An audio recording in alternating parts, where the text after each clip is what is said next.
गुरुदेव भगवान कौन है? जो चर अचर में व्याप्त, अखंड मंडल में सर्वत्र व्याप्त है। तो जो सर्वत्र व्याप्त है वो व्यक्ति तो हो नहीं सकता, व्यक्ति तो एक देशी होता है, तो गुरु सर्वदेशी होता है। तो गुरु भगवान ही तो हुआ ना, भगवान ही गुरु है। तो हम सबसे पहले भगवान से प्रार्थना करें कि हे भगवान, मैं गुरुदेव रूप जो आपका है वो नहीं जानता हूँ। हम तो फंस सकते हैं, पर आप सर्वज्ञ हो। आपको यदि गुरु रूप से मिलना ही है तो प्रभु आप मुझे पहुंचा दो, या गुरुदेव को मेरे पास भेज दो। गुरु साक्षात भगवान होते हैं और भगवान गुरु होते हैं, और भगवान ही तो संत हैं और संत ही भगवान है। भगवान कह रहे सातो सम मोहिमय जग देखा, मोते अधिक संत कर लेखा। संत का मतलब किसी कपड़े लत्ते से थोड़ी लिया जाता है, संत का मतलब स्थिति से लिया जाता है। जब हम किसी साधु महात्मा की बात करते हैं तो एक भेद सामने आता है, मतलब साधु महात्मा मतलब ऐसा।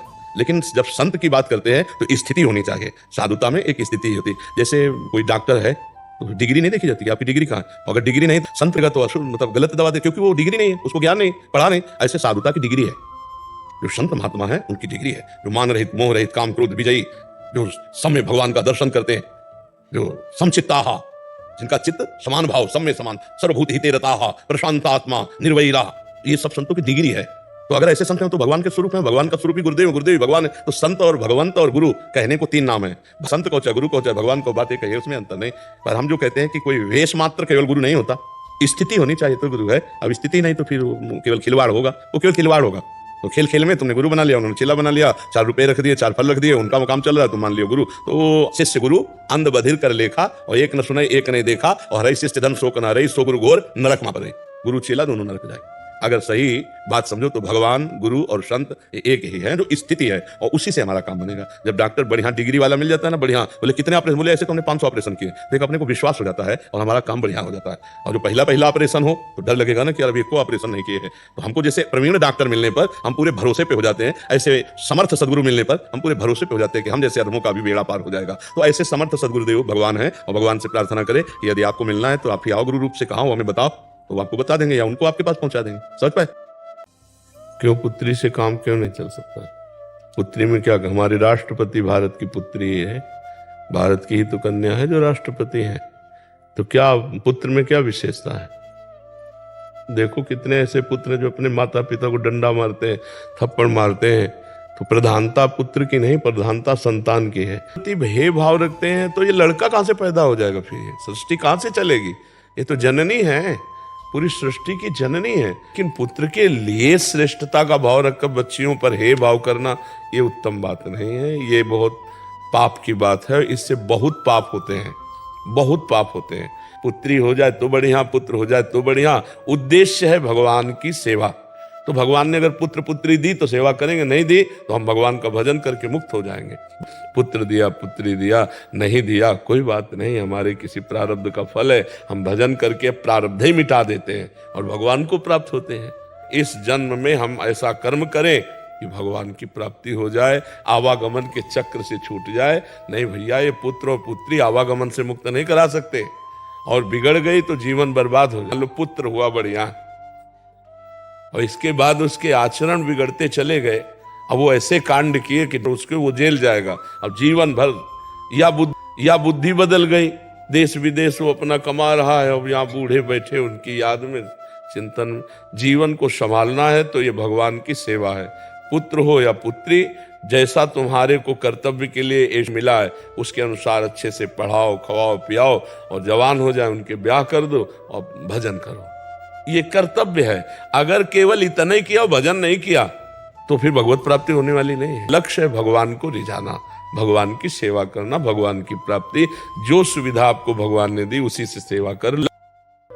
अगर आप होटल में जाओ तो पता चले कि ये भोजन हमें 100 रुपए का मिलेगा, तो हम कह रहे हैं ना 100 रुपए तुम दो तो 50 तो दे दो, वहां ठाकुर जी के चरणों में चढ़ा दो, फ्री पाके मत आओ। अगर गृहस्थ हो तो तीर्थ धाम जाओ, कहीं भी फ्री पानी भी मत पियो। अगर पानी भी पिया तो 2 रुपया वहां रख दो। ऐसे चलना चाहिए गृहस्थी। तुम गृहस्थ हो, तुम अपनी कमाई करते हो, तो धाम आओ, तीर्थ आओ, 2 को पवा दो, लेकिन की इच्छा मत रखो। तुम गृहस्थ हो। गृहस्थ आदमी को ऐसे नहीं करना चाहिए। यार तुम्हारे पास मेहनत के कमाए हुए रुपए हैं, कुछ ना हो तो एक दिन उपवास कर लो, दूसरे दिन थोड़ा चना चबेना चबा के पार कर लो, धाम आए हो 2-3 दिन। अब दूसरे का दिया हुआ हलवा पकौड़ी रबड़ी रसगुल्ला खाओगे तो तुम्हारा ना तो बुद्धि काम करेगी और ना भजन बनेगा, सुकृत और नष्ट हो जाएंगे।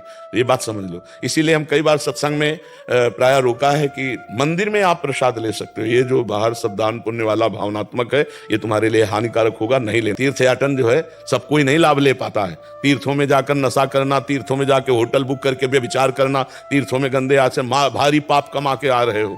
दूसरे का खा लिया कि यार बच गए, 100 रुपया बच गया इनके भंडारे में, 100 तो तुमने 100 तो बहुत कम मेहनत में कमाए, लेकिन पुण्य जो बहुत मेहनत में कमाए वो दे दिए। तुम्हें पता नहीं है कि 100 नहीं हजारों का पुण्य नुकसान हो गया। बहुत सावधानी से तीर्थों में जाए। हम कह रहे हैं भगवान के धाम और तीर्थों में जाए तो दूसरों का पाए मत, दूसरों की निंदा मत करे, कोई पाप मत करे। एक दिन भले उपवास करके रह जाए, इसके बाद चला जाए यहाँ से, यहाँ रह करके कोई पाप आचरण न करे भगवत धामों में। और गृहस्थी में है तो ऐसे करना बनता ही नहीं। ऐसे वो बांट रहा है, अगर ऐसे किया तो 50 रुपए उसकी जेब में डाल दो, हम मान गए तुम्हारी बात। गृहस्थ धर्म की एक मर्यादा भी है। हम और पाप पुण्य दोनों को छोड़ रहे हैं। गृहस्थ धर्म की, आप कमाते हो, आप तीर्थ आए हो, धाम आए हो, आप 2 का पेट भरना सीखो। अपने पेट को भरो मत किसी के दान पुण्य के वस्तु से। अपने तो जैसे बने वैसे खाओ पियो। अब जैसे धाम आए हो तो 100 रुपया के चना ले लिए, बंदरों को डाल दिए, कुछ दाना 10 रुपया के डाल दिया। हम जो पक्षी वृंदावन के गृहस्थी में हम कह रहे कुछ नहीं है ना। जब भगवान सुदामा जी के तंदुल पा सकते हैं तो तुम्हारी कुछ भी वस्तु, 2 फूल ले लिए बिहारी जी के चरणों में चढ़ा दिए, लेकिन हम किसी का खाएंगे नहीं, हम किसी का दान पुण्य लेंगे नहीं। गृहस्थ आदमी ऐसे चलना चाहिए। विरक्त का है कि अब बाबा जी कहीं पेट भरना, जहां भगवान व्यवस्था कर दे पाया और दिन भर भजन किया। गृहस्थ को ऐसा चाहिए कि अपनी मेहनत का धाम आदि तीर्थ आदि में खाए, कहीं भी किसी दूसरे का दान पुण्य का भोजन न करे। अगर साधु महात्माओं के आश्रमों में भी पावे तो वहां ठाकुर जी के सामने कुछ न कुछ भेंट चढ़ा दे, या फिर भेंट ना हो तो सेवा कर दे, सोनी लगा दे, वहां दोना पत्तल फेंक दो, निपट जाएगा। हम ऐसे फ्री किसी का ना खाए। मुझे जाना है, सावधान अगर साधक हो जाए, मुझे जाना, ये सब माया की फांसी है।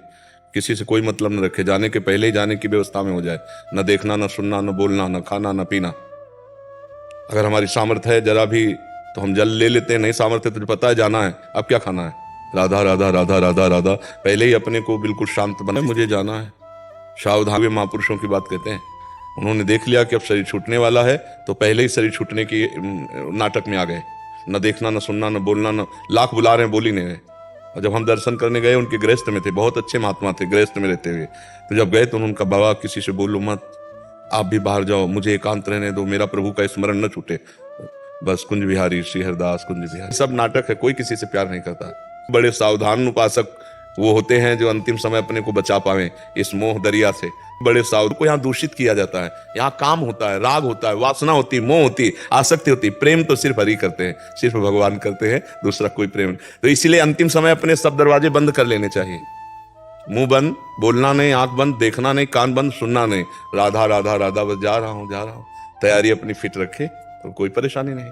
जैसे हम हर समय प्रसन्न रहते हैं क्योंकि अपना हमारी तैयारी फिट है। हम कई बार एकांतिक में कहा हमारी अटैची तैयार रहती है, अभी बुलाओ अभी भी